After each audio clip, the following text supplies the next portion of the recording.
Hi everyone, నేను మీ consultant veterinary physician surgeon Khammam pet care clinic. నేను ప్రీవియస్ వీడియోలో చెప్పిన విధంగా పెట్స్ లో డివార్మింగ్ ఫెయిల్యూర్ ఎందుకు వస్తుంది?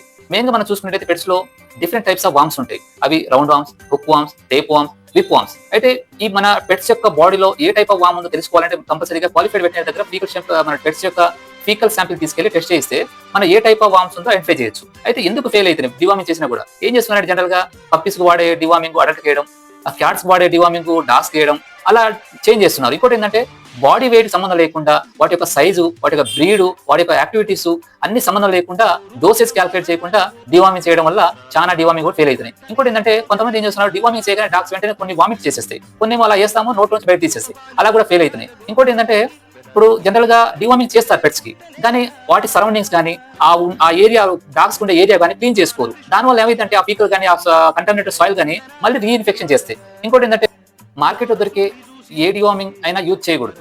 కంపల్సరీగా అది ఆ డివార్మర్ కంపల్సరీ బ్రాడ్ స్పెక్ట్రమ్ ఉండాలి.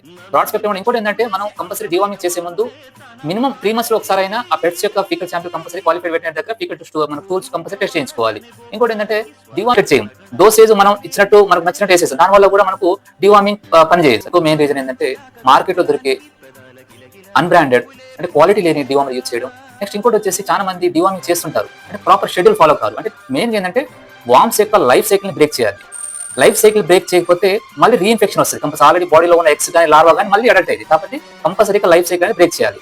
ఈ విధంగా డివార్మింగ్ ఫెయిల్యూర్ కాకుండా ఉండాలంటే ఏం చేయాలంటే మనం ప్రాపర్ గా డయాగ్నోస్ చేసుకోవాలి. కంపల్సరీ ఫీకల్ టెస్ట్ చేయించుకుంటే మనం ప్రాపర్ మెడికేషన్ యూజ్ చేసుకోవచ్చు. ఇంకోటి ఏంటంటే కంపల్సరీగా క్వాలిఫైడ్ వెటనరీ ప్రిస్క్రైబ్ చేసిన బ్రాడ్ స్పెక్ట్రమ్ డివార్మింగ్ మాత్రం యూజ్ చేయాలి.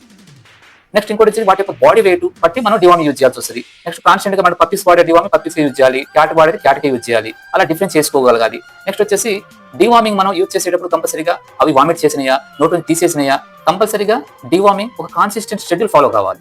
అంటే జనరల్ గా పప్పీస్ లో కానీ అడల్ట్స్ లో కానీ అలా డిఫరెంట్ షెడ్యూల్స్ ఉంటాయి, అది కంపల్సరీ ఆ షెడ్యూల్ ఫాలో కావాలి. For more details please contact Khammam pet care clinic. Please follow our Insta Khammam pet care clinic.